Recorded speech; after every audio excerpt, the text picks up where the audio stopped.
दर्शक हमारे संतुष्ट देख करना। रहे होंगे, जी जी।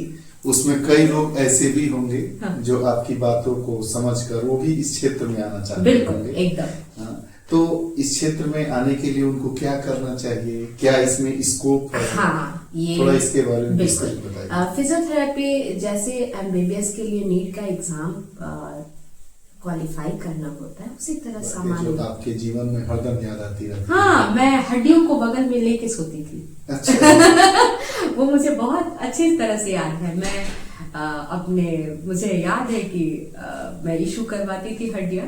नमस्कार दोस्तों, आज के हमारे मेहमान हैं और किसी नाम की ये मोहताज नहीं है, फिजियोथेरेपिस्ट हैं डॉक्टर किंकर सिंह जी से आज बात हम लोग करेंगे और बात उन सभी मुद्दों पर करेंगे। शरीर में दर्द किस किस प्रकार के होते हैं, उनसे हम थेरेपी के माध्यम से बिना दवा लिए कैसे ठीक हो सकते हैं। तो आइए स्वागत करते हैं आज के इस पॉडकास्ट में डॉक्टर किंकर सिंह जी का और जानते हैं इनके बारे में इन्हीं से थोड़ा बहुत। नमस्कार। मेरा नाम डॉक्टर किंकर है, मैं फिजियोथेरेपिस्ट हूँ। अभी मेरा जो क्लिनिक है वो शांति हॉस्पिटल तिखमपुर के जस्ट सामने चल रहा है और बस पेशेंट आ रहे हैं और मेरा उद्देश्य है उनको ठीक करना, स्वस्थ रखना। आम लोगों की भाषा में फिजियोथेरेपी को आप किस प्रकार बता सकते हैं?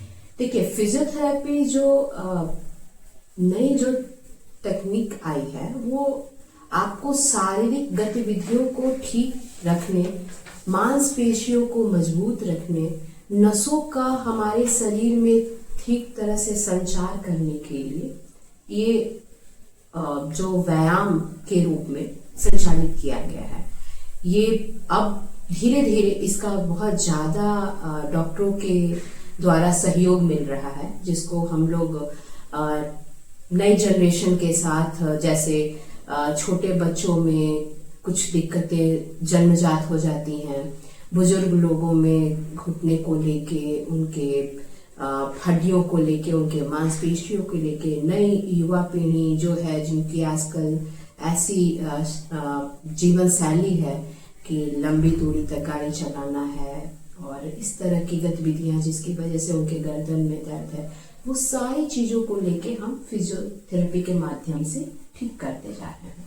जैसे आम लोग यह समझ नहीं पाते हैं कि जो फिजियोथेरेपिस्ट होते हैं वो भी एक मेडिकल डिग्री होती है जी। तो क्या फिजियोथेरेपिस्ट की डिग्री और एमबीबीएस की डिग्री लगभग समान होती है? टाइम पीरियड क्या होता है? देखिए, फिजियोथेरेपी का जो डिग्री है वो अभी जो चल रहा है, थोड़ा सा इन सब चीजों को लेके हम ये तो नहीं कह सकते कि सामान्य है।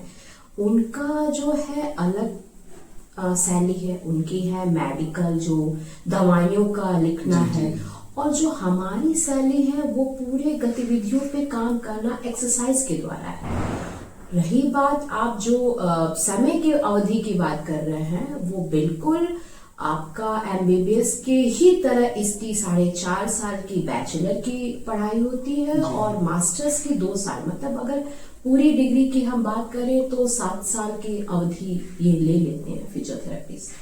और बस अंतर यही है कि दवाइयां और व्यायाम, इतना ही हम अंतर मान सकते हैं।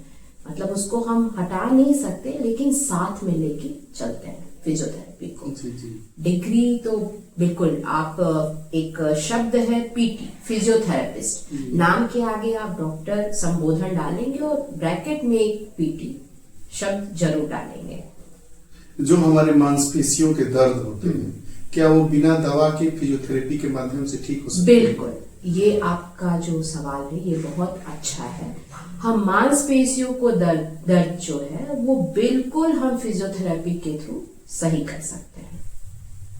उसका सबसे अच्छा एग्जाम्पल है कि जो मांसपेशियों का दर्द होता है वो एक लैक्टिक एसिड शरीर में फॉर्म होता है, जो कि रेगुलर रिपीटिशंस के थ्रू, जो एक्सरसाइज की रिपीटिशंस है उसके थ्रू लैक्टिक एसिड 72 घंटे में एडॉप्ट कर जाती है। तो हम रेगुलर उसके रिपीटिशन बढ़ा के मांसपेशियों के दर्द को कम कर सकते हैं। एक बहुत बड़ी समस्या आ रही है माइग्रेन की जी। तो फिजियोथेरेपी में भी माइग्रेन का उपचार है? माइग्रेन और एक शब्द है साइनोसाइटिस। साइनोसाइटिस, ठीक है, ये कुछ ट्रिगर पॉइंट होते हैं जी जी जिनको अगर वो ट्रिगर पॉइंट को हम इम्पिंज करें और उस पे सही तरह से काम करें, तो कुछ पॉइंट हैं जो कि हमारे नोजल, फ्रंट ऑफ एब्रोज, एयर के पीछे, हमारी एयर के पीछे, नेक पॉइंट और जा मसल्स के आसपास, वो सारे पॉइंट को अगर हम एक्टिवेट करें, फॉर एग्जांपल लेवेंडर ऑयल के थ्रू, तो इनको बिल्कुल ठीक किया जा सकता है।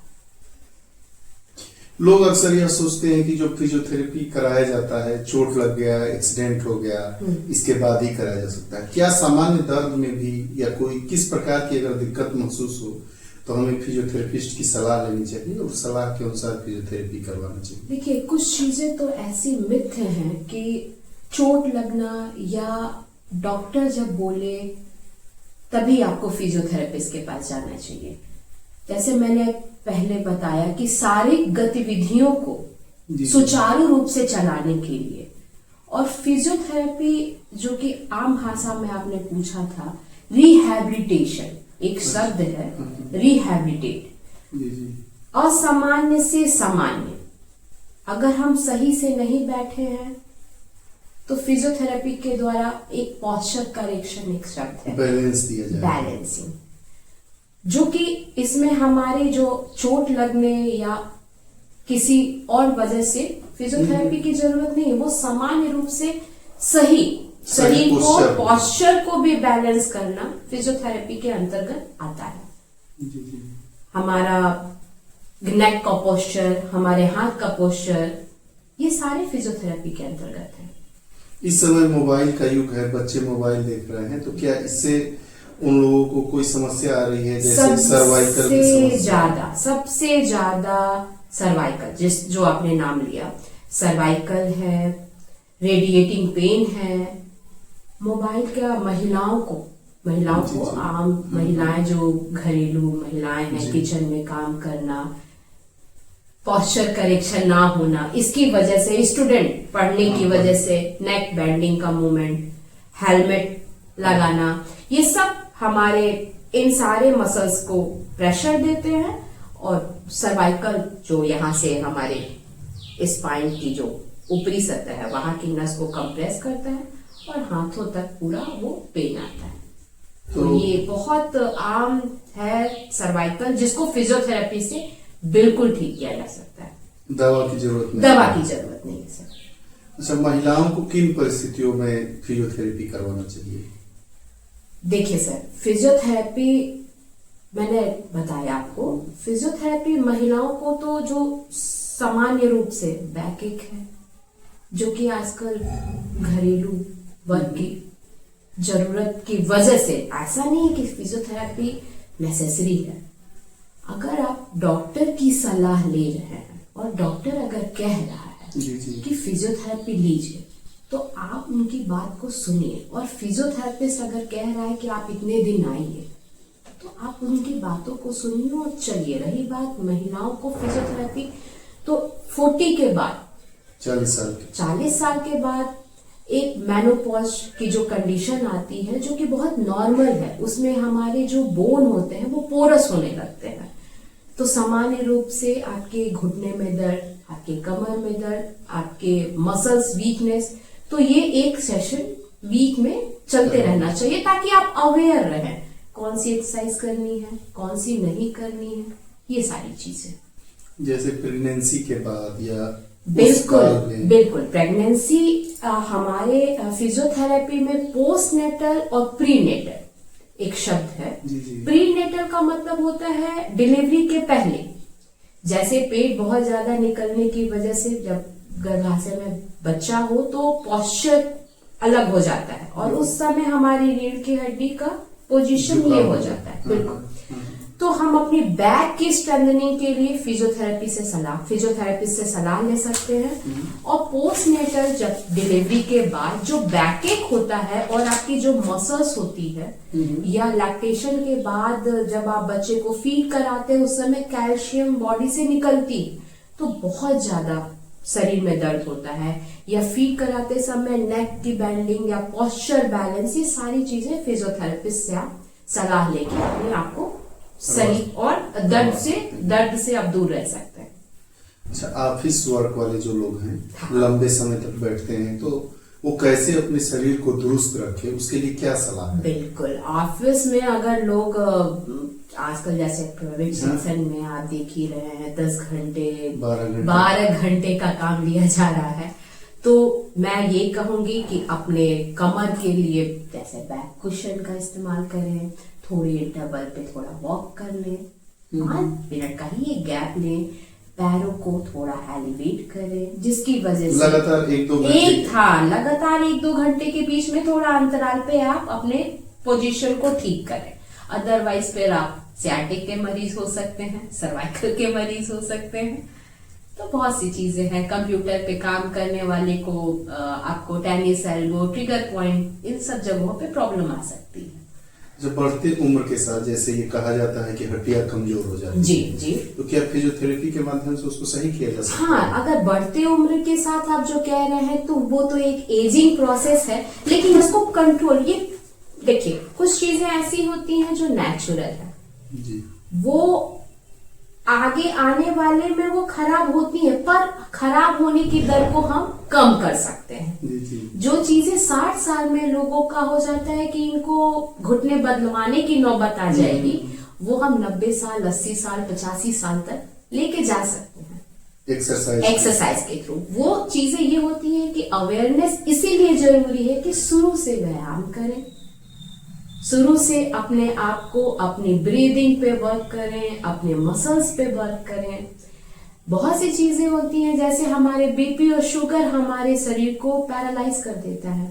अचानक आपका बीपी शूट किया, अचानक आपका शुगर शूट किया और स्ट्रोक आया, तो अच्छा है कि आप अपने बॉडी को शुरुआत से ही कंट्रोल करके रखें, कि आपकी सारी रुझान, आपके सारे मसल्स, आपकी सारी चीजें आपके अनुसार दिनचर्या में वो रेगुलर आप रखें उस चीज को।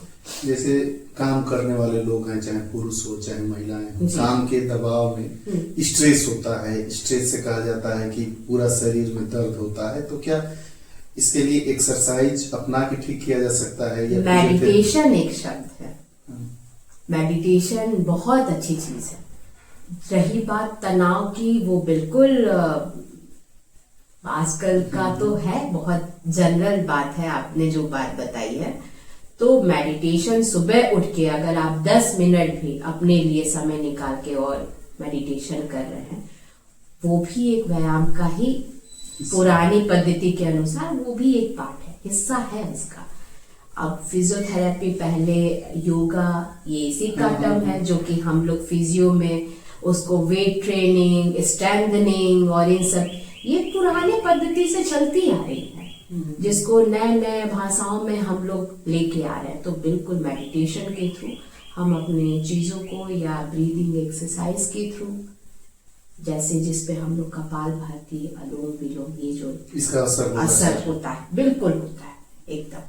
अच्छा, सुबह लोग जो टहलते हैं, हाँ, तो उनको तेज टहलना चाहिए या सामान्य? क्या ब्रिस्क वॉक एक है, ब्रिस्क वॉक, जिसकी जो हम लोग ट्रेडमिल पे अगर हम लोग जो स्पीड रखते हैं वो 4.8 के रेशियो में रखते हैं, वो ना आपके दौड़ने की गतिविधि होती है, ना वो चलने की गतिविधि, मतलब 1 घंटे में 4.8 किलोमीटर की रफ्तार से वो ब्रिस्क वॉक का शब्द जो है वो इसीलिए होता है, वो आप उसमें सामने वाले से बात भी नहीं कर सकते हैं और आपकी स्पीड इतनी रहती है कि बस आप दौड़ने की गतिविधि से पीछे रहते हैं। वो सबसे अच्छी स्पीड होती है किसी भी उम्र के लोग, किसी भी उम्र के लोगों के लिए। ये आपको 50 साल की उम्र की भी, अब यहाँ तो नहीं, बाहर शहरों में तो हर एक एरिया में बुजुर्गों के लिए पार्क बने हुए हैं, वहां आप सुबह देखिए 60 साल के भी बुजुर्ग आपको ब्रिस्क वॉक शूज पहन के, ट्रैक शूज पहन के, बहुत अच्छा लगता है मुझे देख के कि जिंदगी वो जी रहे हैं। तो अच्छा, आपको इस क्षेत्र को अपनाने के लिए कहाँ से प्रेरणा मिली? देखिए, जब मैं तैयारी कर रही थी, आपका ये क्वेश्चन बहुत ही अच्छा है और मुझे बहुत खुशी है अपनी इस फील्ड को चुन के। जब मैं तैयारी कर रही थी मेडिकल की, तो वहाँ जो टीचर थे वो मेडिकल कॉलेज के ही थे, तो उन्होंने बहुत अच्छी बात कही कि फिजियोथेरेपी भी एक कोर्स है, अभी आने वाले समय में उसकी बहुत बूम है। वो मेरे फादर को जानते भी थे, तो तुम ट्राई करो। हम कि नहीं, मुझे तो ये सब नहीं करना, मुझे तो एमबीबीएस की तैयारी करनी है। एक बार देखो, समझो इस चीज को, और प्रॉस्पेक्टस लाके मेरे फादर को दिया और बैठे मेरे साथ। उन्होंने सारी चीजें बताई कि हम लोग सिर्फ दवाइयां लिखते हैं, लेकिन जो फिजियो है वो पेशेंट को, वो बिल्कुल जब तक पेशेंट ठीक नहीं होता, वो डे 0 से पेशेंट को लेता है, और फाइनल जब तक वो रिजल्ट नहीं देता तब तक फिजियोथेरेपिस्ट एक पेशेंट के साथ अटैच रहता है। मतलब हमारा काम है दवाई लिख देने का, और पेशेंट 15 दिन बाद, 1 महीने बाद आता है, मैंने खाया है, अब रिकवरी है। लेकिन फिजियो उसको, जो बेड पे पेशेंट है, उसको नॉर्मल एक्टिविटीज में लाने का जो है काम, वो एक फिजियोथेरेपिस्ट का है। तो ये एक स्ट्रीम देख लो, और ये मेरे लिए बहुत अच्छी बात थी, क्योंकि मुझे बहुत अच्छा लगता था पेशेंट, मतलब ये जो शब्द है ना, मरीजों को ठीक करना। मैं चाहती हूँ कि जो हाथ लगाऊं ना, वो मरीज ठीक हो जाए, और इससे अच्छी बात कुछ हो ही नहीं सकती। जब मुझे इसका पता चला कि, मैंने कहा बिल्कुल मुझे तो एडमिशन देना ही है, और बस वहां से ये रुझान शुरू हुआ। फिर जो पढ़ाई का स्तर था, वैसे ही हड्डियां, वैसे ही कैडबर, वैसे ही एनाटॉमी, सारी चीजें वैसे ही। कौन सी हड्डी कैसे घूम रही है, कहाँ से कौन सी नर्व निकल रही है, इंटरेस्ट डेवलप, बहुत बहुत, और बहुत मजा आने लगा इस पढ़ाई में, बहुत मजा आने लगा।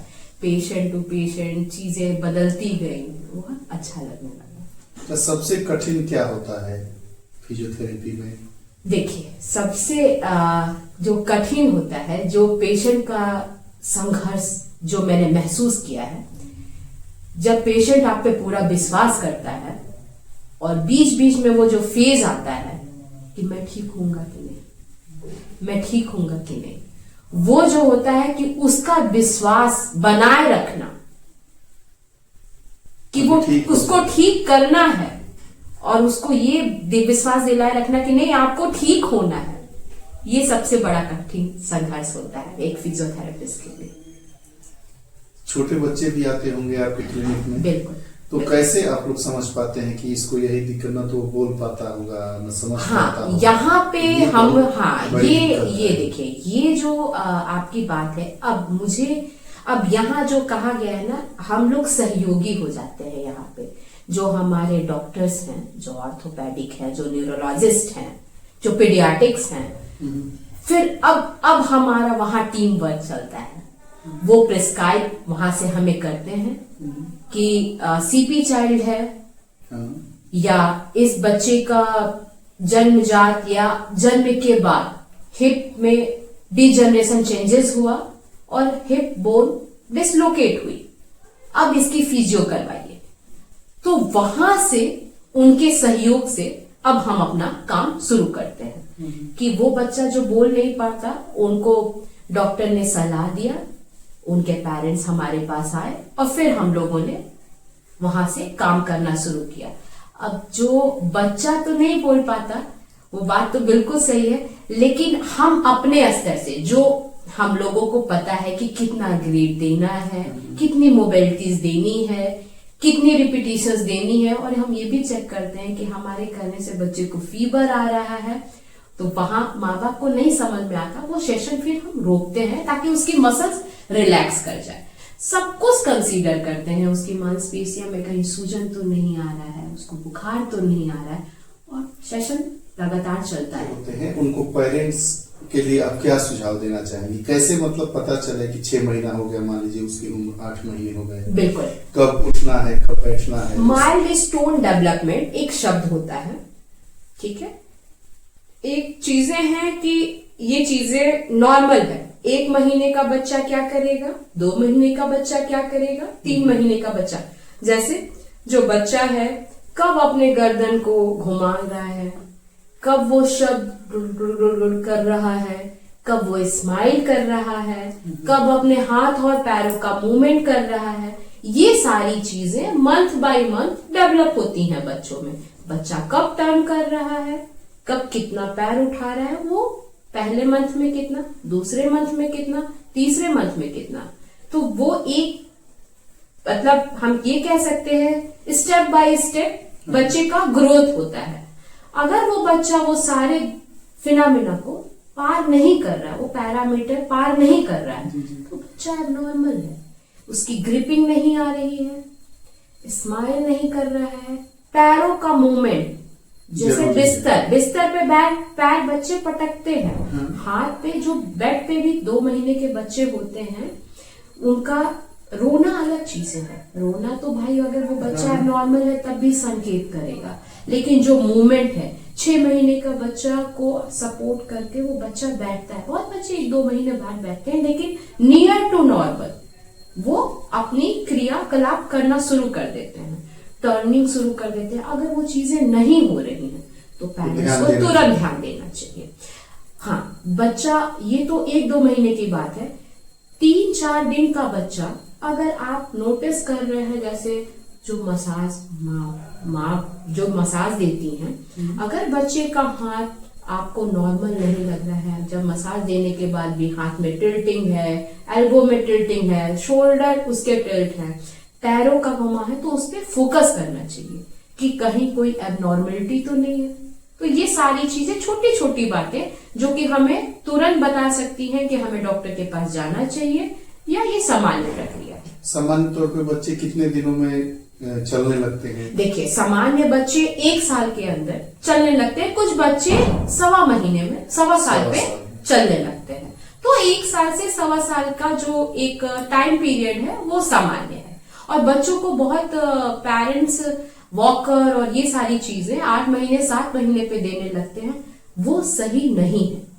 नॉर्मल जो ग्रोथ होता है उनको होने दीजिए। अगर अदरवाइज अगर आप उनको वॉकर के थ्रू 8 महीने में वॉकर पे डाल दिया कि वो जल्दी चले, तो वो बिल्कुल गलत है। वो उनके कमर की जो प्रॉपर जो स्टेबिलिटी है वो कहीं ना कहीं कमजोर करती है।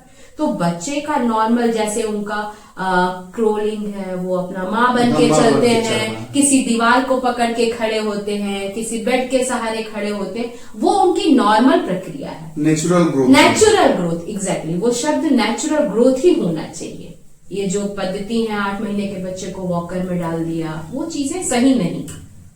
जैसे खड़े होने पर कई लोगों के घुटने चिपक जाते हैं, नॉकनी, उसको नॉकनी, और दूसरा शब्द है बोनी जी। तो इसको कैसे ठीक किया जा सकता है? ये आपका क्वेश्चन बहुत अच्छा है और ये बहुत पेरेंट्स समझ नहीं पाते हैं। देखिए, नॉकनी और बोनी ये एक कंजेनाइटल, मतलब जब बच्चा जन्म लेता है तब से ये डिफॉर्मिटी होती है, पर इसको 8 साल, 8.5 साल, 9 साल तक ट्रीट किया जा सकता है। होता क्या है कि हमारी जो हिप बोन है वो और घुटने का एक एंगल होता है, वो एंगल ज्यादा और कम होता है, ठीक है, जिसको क्यूबाइटल एंगल कहते हैं। एक शब्द है क्यूबाइटल एंगल, क्यू शब्द से इसको डोनेट किया जाता है। तो 20 डिग्री, 5 डिग्री ये एक लेवल है। इससे ज्यादा होता है घुटना बैंड तो वो भी डिफॉर्मिटी है, और बहुत कम हुआ तो भी डिफॉर्मिटी है। एक का क्षेत्र यूं हो जाता है, एक का क्षेत्र यूं होता है, एरो के शेप में वो ले लेता है।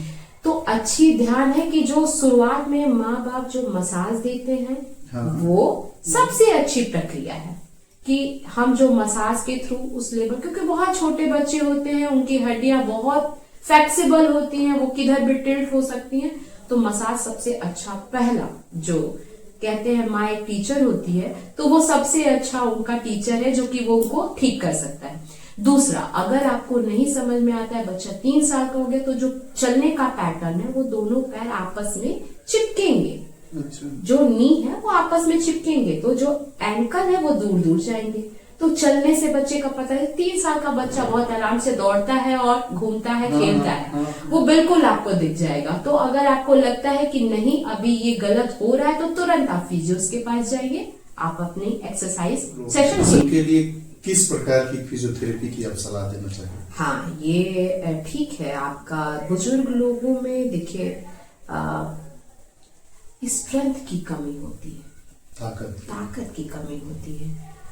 60 साल बाद, 50 साल बाद या हर 10 साल के डिकेड पे हमारी मसल्स जो होती है वो झूलती हैं।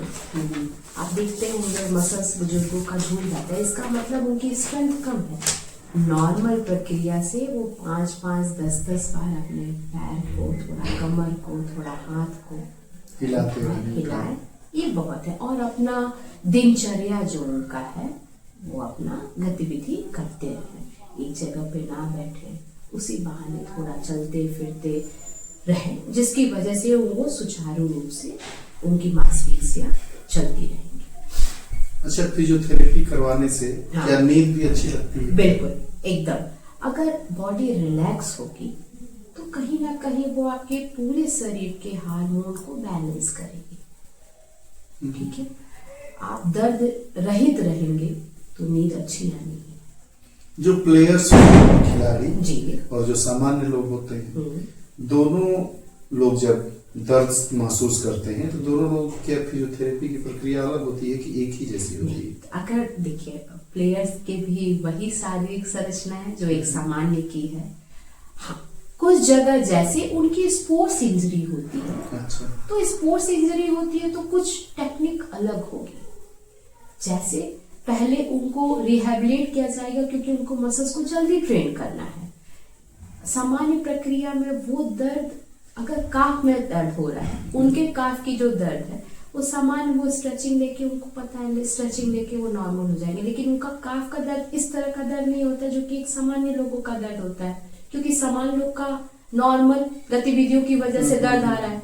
तो उनका है कि बस कुछ नहीं, आप वहां पे एक स्टिमुलेशन भी आप दे देते हैं तो उनका पेन रिलीफ हो जाएगा, एक हीट भी दे देंगे तो रिलीफ हो जाएगा। लेकिन उनका मसल्स ऑलरेडी ट्रेंड है, ऑलरेडी उनका वो प्रक्रिया चलती जा रही है, तो उनके पे थोड़ा ज्यादा वर्क करना पड़ता है। पैरालाइज के जो मरीज होते हैं, हाँ, उनके लिए फिजियोथेरेपी बेहतर होता है।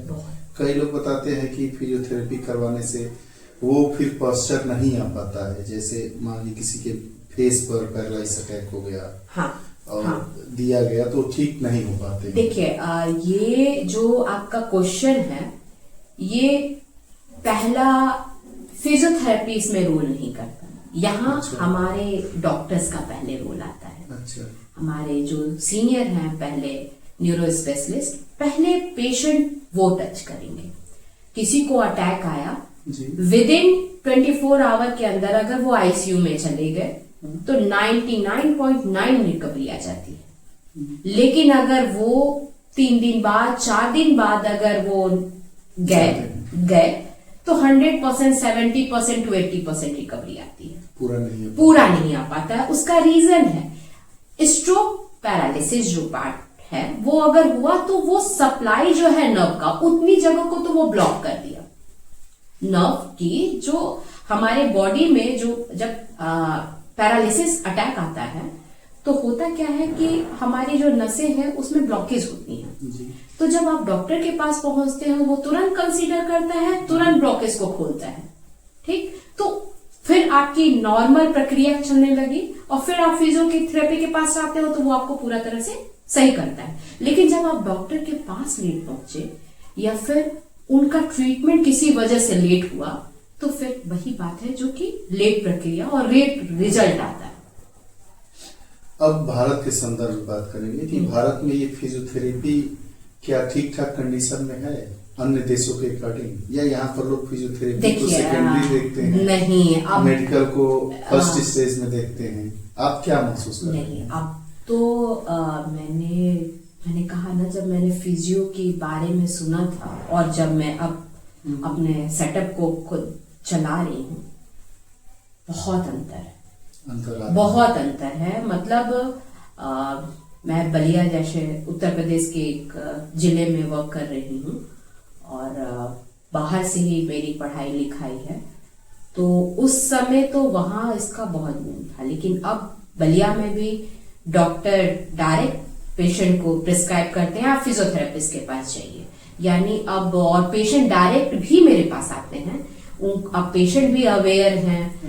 बहुत माध्यम से ये मीडिया, सोशल मीडिया जो है, यूट्यूब है, इन सब के थ्रू बहुत ज्यादा फिजियोथेरेपी लोगों के दिमाग में अब आ रहा है कि ये एक पद्धति है जिससे हम ठीक हो सकते हैं।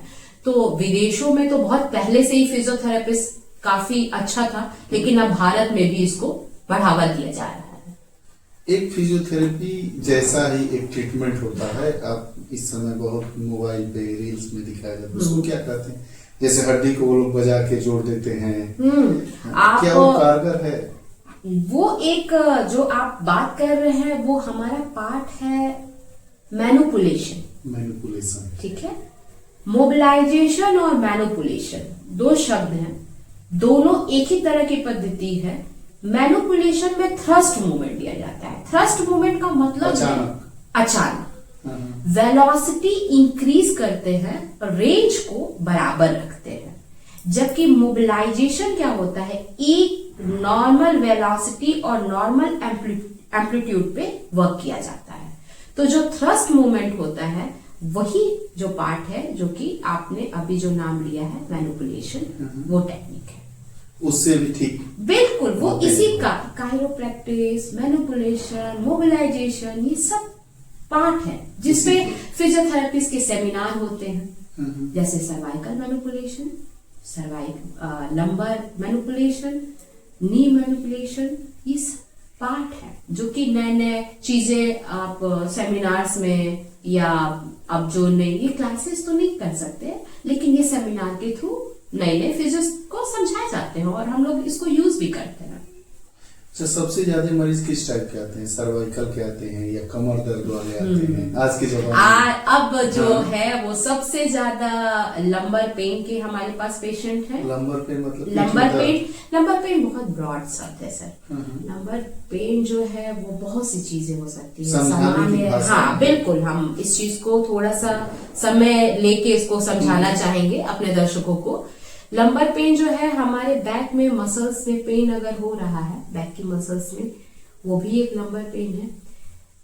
किसी वजह से L1, L2 ये जो कि हमारी निचली कमर की हड्डी है उसमें कोई नसों के दबने से कोई दर्द आ रहा है, वो भी हमारा लंबर पेन है।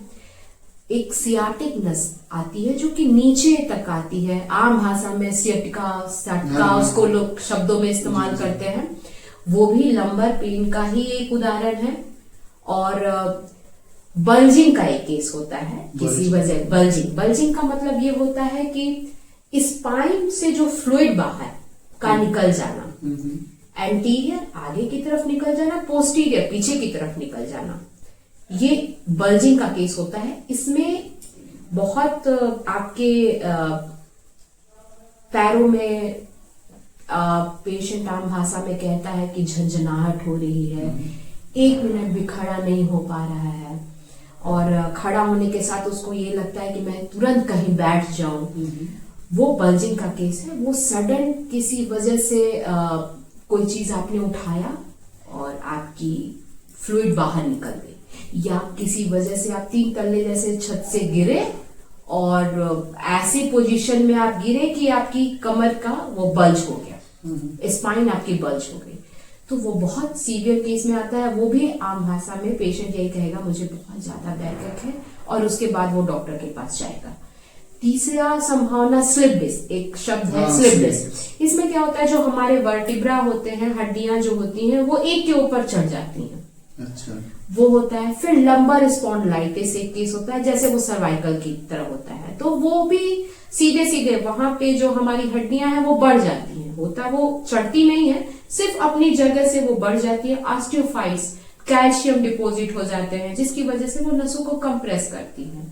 तो वो ये सारी जो चीजें हैं वो एक सामान्य भाषा में लंबर पेन में आता है। तो पेशेंट आपके पास यही कह के आता है लंबर पेन, आप देखेंगे कि वो क्या है, आपको जरूरत होगी तो आप उनको डॉक्टर के पास भेजेंगे, उसके हिसाब से उनकी MRI एक्सरे होगी, फिर आप उनको अपना सेशन दोगे।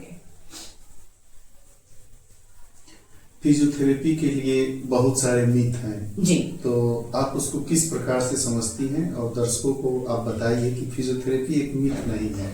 जैसे कई लोग कहते हैं कि फिजियोथेरेपी करवाएंगे तो आदत पड़ जाएगी, हाँ, फिर छोड़ेंगे, 2-4-10 दिनों बाद फिर आना पड़ेगा। बिल्कुल, बिल्कुल। ये आम अवधारणा है जो हाँ, हमारे समाज में हम बिल्कुल, देख रहे हैं, ये तो इसको थोड़ा सा स्पष्ट कीजिए। ये देखिए, जो अभी थोड़ी देर पहले मैंने एक शब्द लिया, मैनिपुलेशन, मोबिलाइजेशन।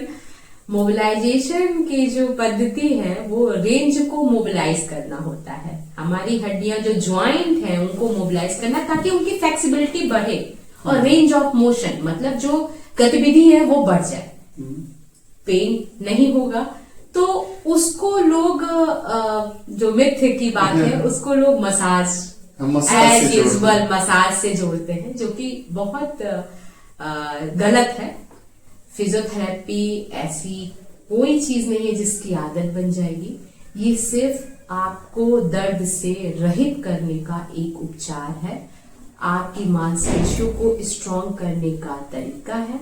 और आपको आदत कैसे पड़ेगी सर? ये चीजें हैं कि आप सीखें और फिर उसको अपनी दिनचर्या में अप्लाई करें, शामिल करें, तो आदत बनने का तो कोई सवाल ही नहीं है। एक अच्छे फिजियोथेरेपिस्ट में कौन कौन से सामान्य गुण होने चाहिए? पेशेंट को संतुष्ट करना, जो दर्शक हमारे संतुष्ट देख करना। रहे होंगे, जी जी, उसमें कई लोग ऐसे भी होंगे हाँ। जो आपकी बातों को समझकर वो भी इस क्षेत्र में आना चाहते बिल्कुल होंगे। एकदम। हाँ, तो इस क्षेत्र में आने के लिए उनको क्या करना चाहिए? क्या इसमें स्कोप है? हाँ, ये थोड़ा इसके बारे में बिल्कुल बताइए। फिजियोथेरेपी जैसे एमबीबीएस के लिए नीट का एग्जाम क्वालिफाई करना होता है, उसी तरह सामान्य रूप से फिजियोथेरेपिस्ट के लिए भी नीट के थ्रू हम गवर्नमेंट कॉलेज में सीटें होती हैं, वो आपको वहां से मिलेंगी। निजी जो हॉस्पिटल्स हैं वो भी डायरेक्ट एडमिशन्स लेते हैं। 12th में आपका साइंस बैकग्राउंड होना चाहिए। आपका जो सब्जेक्ट है वही जो सामान्य फिजिक्स, केमिस्ट्री, बायोलॉजी, ये सारे सब्जेक्ट होने चाहिए 12th के बाद। जो अवधि है वो आपका 4.5 साल का बैचलर कोर्स है। डिग्री लेते लेते वो 5 साल की हो जाती है। और मास्टर जो कि आप स्पेशलाइजेशन करते हैं किसी भी क्षेत्र में, कार्डियो से करें, न्यूनेटल से करें, गायनी से करें, आप न्यूरो से करें, पीडियाट्रिक से करें, जिस भी क्षेत्र में स्पोर्ट्स से करें, वो आपकी 2 साल की डिग्री होती है, जो कि 7 साल आपको। और जो भी आप जो अच्छा, बहुत ही अच्छा स्कोप है इसका, कैरियर अपॉर्चुनिटी है। बिल्कुल बिल्कुल एकदम। आप मतलब बहुत मजा आता है, पेशेंट को ट्रीट करने में बहुत अच्छा लगता है। पेशेंट की जो चेहरे पे स्माइल है, जैसे अभी सर के चेहरे पे स्माइल है, वैसा ही ठीक पेशेंट के चेहरे पे आती है जब वो ठीक होता है और आपसे कहता है कि मैं पहले कैसा था और मुझे अब बहुत अच्छा लग रहा है। वो उससे ज्यादा खुशी आपको होती है। पढ़ाई के वक्त की कुछ ऐसी बातें जो आपके जीवन में हरदम याद आती रहती है? हाँ, मैं हड्डियों को बगल में लेके सोती थी। अच्छा। वो मुझे बहुत अच्छी तरह से याद है। मैं मुझे याद है कि मैं इशू करवाती थी हड्डियां और हॉस्टल में, और हड्डियों को लेके आती थी और फिर सारी की सारी किताब खोलती थी और तकिए के बगल में रात को, बल्कि मेरे जो रूममेट्स कहते थे अरे यार तुम ये हड्डियों को पता नहीं क्यों लेके सोती हो। और मैं सोती थी 3 दिन के लिए। हड्डियां वो हम लोग को इश्यूज होती थी और रोज मार्क्स लगाते थे, ये यहाँ, और पूरा मतलब वो मेरा सबसे अच्छा टाइम रहा करता था, मतलब फर्स्ट ईयर और सेकेंड ईयर का, कि पूरी हड्डियों को बगल में लेके सोना और बड़ा मजा आता था। और रही बात मुझे जो सब्जेक्ट, तो कॉलेज टाइम का जो बात है वो ये था कि जब एनाटॉमी हम लोग पढ़ते थे तो उसको शरीर से जोड़ के ये ऐसे हो रहा है तो ये ऐसे होता था। तो कभी कभी मुझे क्लास में सारे जो मेरे सहयोगी सहपाठी थे वो मजाक भी उड़ाते थे मेरा कि ये तो बस एनाटॉमी मेरा मेन सब्जेक्ट, मेरा बहुत फेवरेट सब्जेक्ट रहा करता था। और बच्चे मेरा कि ये तो बस इसी में रहती है, बस इसको यही चाहिए। ये कोई भी एग्जाम्पल होता था तो मैं इसी पे समझाया करती थी, या क्लास में टीचर भी तो बच्चे कहते थे कि बस इन्हीं का बस यही तो होंगी, इन्हीं को पता होगा। तो बहुत ज्यादा चिढ़ाया भी जाता था मुझे, लेकिन बहुत अच्छी यादें हैं। पारिवारिक जीवन भी है जी बिल्कुल। आप क्लिनिक में दिन भर उसी में लगी रहती है। हाँ हाँ, सामंजस्य कैसे स्थापित कर पाती है? मुश्किल होता है, मुश्किल होता है। थोड़ा दर्शकों को बताइए, क्योंकि देखिए बहुत सर, ढेर सारे लोग हाँ, ऐसे हैं। ये बिल्कुल एक महिला फिजियोथेरेपिस्ट के लिए बहुत कठिन है। बहुत कठिन है। घर में अपना परिवार है, बच्चे हैं, लेकिन जो मुझे लगता है कि अब मुझे ये बहुत परिवार की तरफ से मुझे बहुत सपोर्ट मिलता है। मेरे बच्चे, मेरे हस्बैंड, मेरा पूरा परिवार मुझे बहुत इसके लिए सहयोग करता है कि प्राथमिकता जब हम पेशेंट का भी, कोई बहुत तकलीफ में पेशेंट होता है तो उसकी चर्चा हम घर पे भी बोलते हैं और घर के लोग भी पूछते हैं वो पेशेंट ठीक है, तो मुझे हर तरह से सहयोग मिलता है। इसके लिए भगवान की बहुत कृपा है मेरे ऊपर कि मुझे मुश्किल बहुत होती है, छोटे बच्चे हैं, पेशेंट को भी देखना है, बच्चों को भी देखना है, लेकिन हो जाता है। कभी पढ़ाई के वक्त में कभी ऐसा मन किया कि छोड़ो इसको, चलते हैं अब दूसरा लाइन, नहीं, दूसरा क्षेत्र? नहीं, कभी ऐसा कभी मन में नहीं, विचार कभी नहीं। बस जब मुझे बहुत थकान होती है, जब पेशेंट का फ्लो, पढ़ाई के समय भी हम लोग की ओपीडी लगती थी और पोस्टिंग होती है, जैसे इंटर्न में हम लोग की पोस्टिंग लगती है और हम लोग पेशेंट सुबह 8 बजे से 2 बजे तक देखते हैं। तो सीनियर और एचओडी के अंतर्गत में सारे ग्रुप में 3-3, 4-4। इसके अलावा जब हम लोग थीसिस लिखते हैं तो पेशेंट इरिटेट भी होते हैं, बहुत से पेशेंट इरिटेट होते हैं, तो उनको फिर भी कन्विंस करना, बहुत से पेशेंट कुछ भी आपको गुस्से में बोल देते हैं, सहना पड़ता है, मुस्कुराना पड़ता है, प्यार से उनको मनाना पड़ता है। छोटे बच्चे होते हैं, वो चिढ़ते हैं, फिर भी हम लोगों को उनको जैसे भी प्यार से करके वो सारी चीजें उनको 1 घंटे के सेशन को 2 घंटे, 2.5 घंटे में पूरा करना पड़ता है। पर पढ़ाई के दौरान ये सब चीजें करनी पड़ती थी और ठीक है, मजा आता है। अब तो वो क्षेत्र जब मैंने चुना तो ही थोड़ा सा संघर्षपूर्ण था, शाम को आने के बाद बहुत थकान होती थी, लेकिन ठीक है, अगले दिन फिर उसी ऊर्जा के साथ हम जाते थे, पेशेंट से मिलते थे, फिर करते थे, फिर शाम को थकते, फिर तीसरे दिन उसी ऊर्जा के साथ मिलते थे। तो ऐसे कई शब्द हैं जो बार बार आप पेशेंटों को बोलती रहती हैं, तो वो कौन से शब्द हैं? सदा मुस्कुराते रहिए, खुश रहिए, हमने भी सुना है कई आप बार। स्वस्थ रहिए और ऐसे ही मुस्कुराते रहिए, क्योंकि जो पेशेंट, हाँ बिल्कुल, आप थोड़ा सा मुझे समय दीजिए, विश्वास बनाए रखिए, मुस्कुराते रहिए। और दर्शकों के लिए आप कुछ कहना चाहेंगे? बिल्कुल, मैं यही कहना चाहूंगी कि दिनचर्या में व्यायाम जरूर शामिल करें। अगर आपको आपका डॉक्टर ये कहता है कि आप फिजियोथेरेपिस्ट के पास जाएं, तो आप जरूर जाएं। आप जो छोटे से शरीर में संकेत आपको मिलते हैं उसको अन्यथा में ना लें, उसके लिए जरूर परामर्श लें। हम लोग के साथ आज रहे डॉक्टर किंकर सिंह जी, मिलकर बहुत अच्छा लगा। आप लोग अपनी प्रतिक्रिया कमेंट बॉक्स में दीजिएगा और आप लोगों के और कोई भी सवाल होंगे तो पुनः हम डॉक्टर साहब से बात करेंगे, मिलेंगे। बहुत बहुत धन्यवाद, नमस्कार। धन्यवाद।